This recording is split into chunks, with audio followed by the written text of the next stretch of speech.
team to build this chemistry. And I asked you even last week about Cam and talked to him the other night. He said, you know, just integrating was so important to everything going on.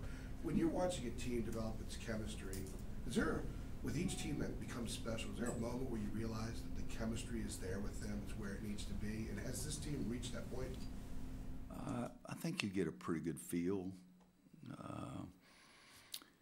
As to when it happens, I don't know if you get it right at that moment. I don't know that you, or I don't know that I do say, oh, now we've got good chemistry. I don't know that there's that moment, but I think it comes to you over time, and they handle adversity as well. Always, the stronger teams handle adversity a lot better, handle poor play by one player who's struggling a lot better. But I think Cam himself really did a nice job of trying to blend in, and he's the kind of kid that people like, and you know, we're pretty much of a fun-loving group, and sort of, you know, enjoy life every day a little bit too. And I think that it's easier to fit in, excuse me, for that kind of group than it is some others too. But I don't think it ever. I don't think you can ever say, okay, well, if we're not really good chemistry-wise by this point, we're going to struggle. Because I've had some teams that have started out great. You know, I mean, one year at Kansas, we were past, you've heard this before, we were picked 8th in the Big 8, and we won our first 21. You know, we were pretty good. But the chemistry was really good because the team sort of bonded together, really mad about where we were picked. And I think that had something to do with it. But this is really a good group that I think Theo and Joel sort of set the tone. Luke, Kenny. I mean, I talk about Theo and Joel all the time, but Luke and Kenny, they're their third year here, and people respect them too. But I think it is a good group, and I don't know if we've, quote, gotten there to that point yet, but it's been a good group. Have you sensed a pretty considerable uptick in chemistry in these weeks? Well, we handled some adversity. I mean, we got kicked 3 in a row, and I'll always say I think that's you learn a lot more about your team at that point, and I think that happened too. On the topic of Joel and Theo, have they kind of changed, I don't want to say culture, but how kind of loose and fun the team has been since they've been here in terms of how they approach the locker room and bus rides? And I saw Theo with the traffic control things, that video, and that kind of stuff. Has that been different since Theo and Joel have kind of been here? Oh, I think a lot of our teams have really been fun-loving teams. I mean, you know, you'd have Tyler Hansbrough, who was stone dead serious, but nobody enjoyed laughing more than he did. Nobody enjoyed picking on Bobby Frazier more than Tyler. Even the second year we won in 05, those guys were really serious about it at certain points, but they really had a lot of fun too. Theo does take it to a different level, and he does things differently. I mean, you'd never see so many of those other guys come in a press conference when they weren't invited, but Theo likes those kind of things, and so it's a different way. I don't know if it's better or worse, but he makes it a lot different. And Joel, it's hard for Joel because Joel is not a fun-loving kind of guy during the game or during practice. I mean, he comes down and hits the backboard support yesterday. I said, what are you doing? You know, I mean, he's pretty fiery kind of guy, but Theo makes him laugh, and Theo makes me laugh, and but they love having a good time. I mean, Joel wins the dance contest at Maui, you know, those kind of things. But it's been different because Theo takes it to such a different level, and it's more unusual. I've had a lot of guys that just laugh and joke and pick at people all the time, but never do it as much in front of the public eye as Theo does. Speaking of Joel, where did you come up with the phrase "tough little nut"? You know, I really don't know. I think I may have used it 100 years ago with Jock Vaughn, but I know that when I came here, I'm pretty sure about this, that Marcus was the first one that I said that about. You ready? These are the ones I could okay, find. Yeah. Aaron Miles. Oh yeah, the little rascal. I called him the little rascal. Yeah, the little fella. Okay. Raymond Felton. Yeah. Dewey Burke. I called him a tough You little called him nut. a tough little nut. I must have been on drugs or something then. He was the biscuit boy. Wes Miller. Yeah, I can see that. Dexter Strickland in 2015 during the NCAA tournament. It was the same press conference where you said it about Isaiah Thomas of Washington, which is the only time I think you've ever used it about an opposing player. You know, a lot of those that you put there, there's reason for it. Wes, for example, came closer to reaching his potential than anybody I've ever coached. I've got a guy right now that's going to be in the same conversation with him. But Aaron Miles, I mean, he didn't shoot, you know, he didn't do a lot of things, but he won, and he competed, and he was a tough little nut. Dewey Burke, that is a surprise. I got to tell Dewey I called him that. Dexter, I think you said that was 2015? 11, okay. The game he played in 11, sorry. Yeah, the game he played up in New Jersey, defensively, what he did in that game was as good as anybody I've ever had. So I think that might have been a one-time thing with Dexter. Ty, with the toe, you know, he had that problem. My guess is I probably said it sometime around that because, I mean, in the LSU game, when I took him out, I did not know if he was going to go back in. Not only did he go back in, he dominated the second half, and he was in pain. Other than Marcus and Joel, obviously. I think I probably said it about Marcus and Joel probably more than any of those other guys, and they might have gotten it once or twice. But it's, when I say it, it's a very positive, complimentary, affectionate kind of thing that I really appreciate their toughness. But it's not from Buddy or No. anyone here or anything like that. Is that a Roy Williams original? Yeah, there's a few of those. There aren't very many of them are very good, but there's quite a few of them. And just one last question on that. What does it mean to you if you had to really define it and distill it down? You know, part of my deal a lot is how kids handle adversity, and that is part of the tough little nut that you handle some tough situations, whether it be injuries or people coming after you all the time, or Marcus's situation to be able to handle taking and making the last shot, or Ty at Florida State making that running one-hander at the buzzer. So a lot of it comes from how they handle the negative, how they handle the adversity, how they bounce back from problems. Do you recall your first impression of Theo as a player and a person, and how did you guys build your relationship in recruiting? First, I thought his reputation was a heck of a lot better than his game was. You know, I'm serious. I went to see him. Yeah, I went to see him 3 or 4 times. I said, I don't know if it's 3 or 4 or whatever. And then I go to the global games in D.C.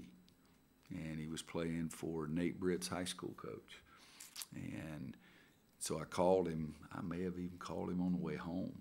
And I said, I'm glad I finally saw the Theo Pinson I've been hearing about, because I had to talk myself into going back and watching him, because every time I saw him play, I didn't think he was very good. And then all of a sudden at the global games, I thought, and I think I was there 2 days. I think I saw him play maybe 3 games, and that's where I really got to the point. Yeah, this guy does have a chance to really be good. And Coach told me that he's during that stretch there that he may have been one of the best leaders he had ever coached in that kind of situation. And I'm just drawing a blank. I think it's Coach Turner. I'm drawing a blank, a senior moment, Nate Britt's high school coach at Gonzaga. But anyway, I called him about him, and he came up and said that he said, no, Coach, I loved him. He's your kind of guy. He's one of the best leaders I've ever had in these scenarios, because usually in those all-star game things, it's every man for himself kind of thing. But the funny thing, and I think he may have even said this recently, is Mom told him on the way home, yeah, I finally saw my son again. You know, she thought he had gone to AWL. So he grew up a Duke fan. Duke offered him first, but he said he felt you guys just hit it off. What was it in that relationship that kind of stood out to you? It's embarrassing. The problem is we're both a little wacko. We may be closer to each other than I really think. But no, I thought that he was a playmaker at that time more than anything else, and I liked those guys. And at that point, I really thought he had a chance to be great defender, and he hasn't turned into the defender yet. He's even a better playmaker than I thought he was going to be, and just more fun to be around. Roy, Kenny and a couple of the other guys have talked about Joel and Theo, almost like a good cop, bad cop, where Joel's feisty and fiery and Pinson's more the optimistic guy. Is that a unique dynamic for seniors in terms of leadership to deal with? You know, it is unique, but I've been coaching a long time. I mean, I had Scott Pollard and Jock Vaughn. I mean, the silliest guy and the most serious guy in history. And they've roomed together for 4 years, just like these guys are doing. 6'10", 6 feet, black, white, great student. Said he was a great student. No, there was one great. The other said he was great, you know, that kind of thing. But, no, that was a Jekyll and Hyde combination there, the best man in their wedding and the whole bit. But Theo and Joel, I've never looked at them as good cop, bad cop, anything like that. But great pairing, and I've been really lucky to coach those two kids. I really mean that. I've been really lucky to coach them. What kind of stands out to you as the one ultimate Theo story that you've had? God, I don't know. I mean, again, I've never had anybody come in and sit down at the press conference when he wasn't even invited, you know, that kind of thing. So there's a lot of them with Theo. There's a lot of. Can you guys think of anything that stands out? Press conference too. Yeah, just for me, it was the Iowa game his freshman year. We get beat here, and he was the voice in the players' meeting after the game. It was like his 5th game of the year. I remember coming into you saying, "You're not going to believe who the voice is talking to the team." And that was Marcus was on that team. Yeah. No, it's just as I said, it's been a pleasure to coach those two. How is Andrew doing? I would assume that he's going to be released to play today. Yesterday we kept him out of contact, but he did everything else. And unless he comes in and I hold up 4 fingers and he says 1, you know, I think, well, that's the test I give him all the time. So I would guess that he would play.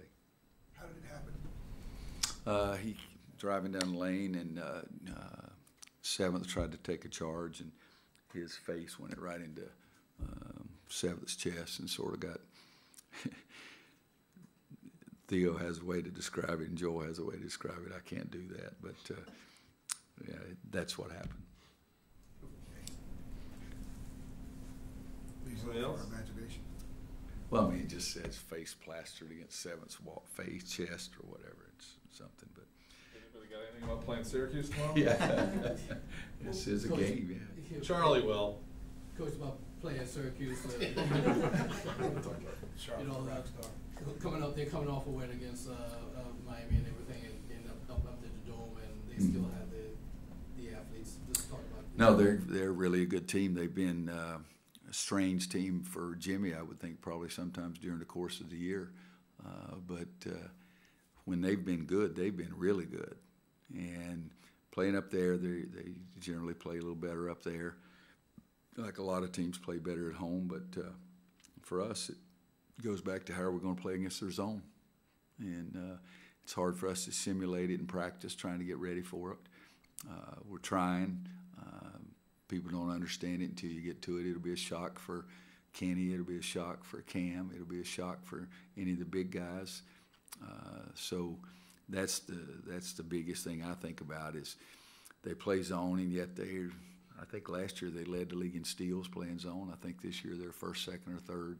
So it's a very active, aggressive zone. If I were to ever be a zone coach, I would try to coach one like that. And then with Battle and Howard, they can score. They've had guys; those guys have been there for quite a while and are pretty successful for them. So they're an experienced team. The Brissett kid is one that I don't know much about until what he's done this year. But the rest of them, those Tyus and then Howard have really been good. But see if we can score a basket without turning it over.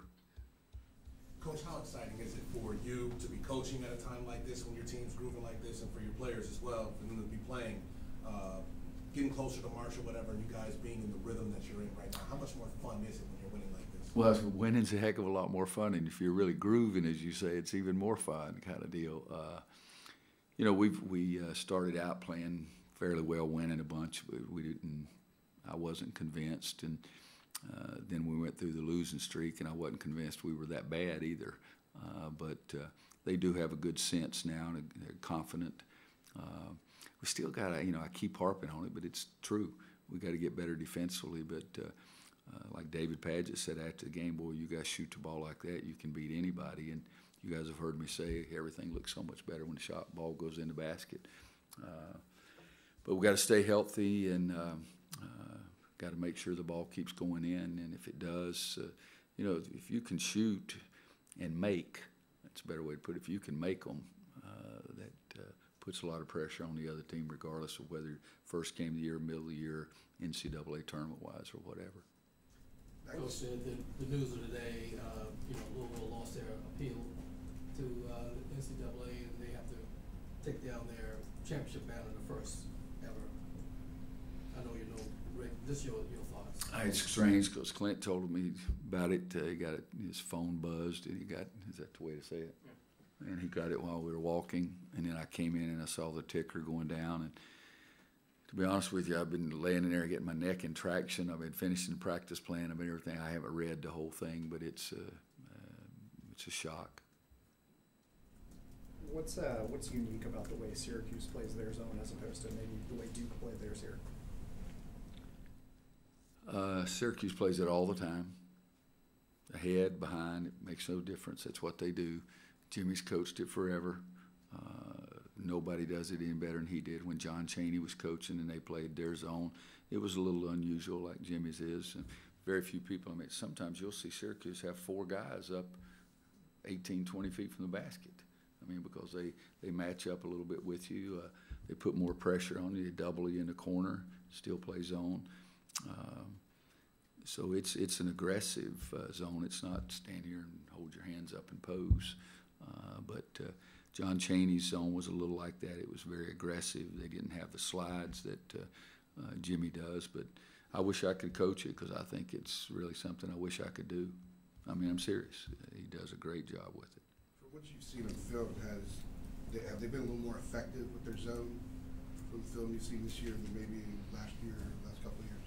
I don't try to compare one team from that because the personnel is so much different.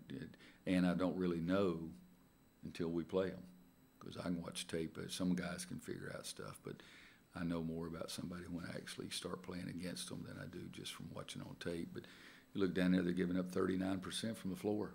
You look over at this team over here, and they're giving up 42.3. And you look over here, and they're giving up 33 from three-point line, and this team over here is giving up 38. So this team right here is doing a heck of a lot better job defensively than that team is. And so that's what I look at. Have you ever considered playing a ton of zone at any point in your career? Has it come to that at any point for you? No. No. You seem almost offended by the question. You had no hope on that one. Yeah. No, it's I just like to, if I did, I would do it the way they do because they're pretty aggressive with it. But I believe in a lot of things. I've coached for a long time, so why am I going to try to change now? We've done okay. I believe in being very aggressive, so it's man-to-man. I believe in challenging people. It is your fault if you screw it up against the zone. You say, well, I thought he was covering. I thought he's in. Hey, that's your man. If he scores or whatever it is, you were supposed to help. You were supposed to deny. I think there's more accountability for me, and I'm big on that. Don't give me this, I didn't know crap. You know, and you didn't do it correctly. So I like the aggressiveness. I like the accountability. I like the rebounding because you know who you're supposed to box out. That's the guy you're guarding. You got 23. So there's a lot of reasons there. But and the other thing is things happen quicker when playing man-to-man. Maybe they would give up layups or corner threes faster. But so the whole thing is just that's who I am. I wasn't really offended, but it seemed to be. I'm curious because Duke's changed to going all zone at this point. So kind of what would drive someone to make that change? Oh, personnel. Yeah. We played more zone. I went personnel one time in a game, and I drew it up at halftime. And we went to zone in the second half, and it helped us win the game. And they had no idea what they were doing? They were just kind of winging it? Sort of standing there. You know, but the reason I did that game is because the other team hated to play against the zone. And we were down 19 at one point in the first half in our building. And we went zone, and we won the game because they hated it so badly. Well, we didn't know what the crap we're doing, but it affected them more. But, no, I think if personnel dictate, I mean, we're struggling. I'd like to find something different than what we're doing, you know, but it's almost not the answer for me.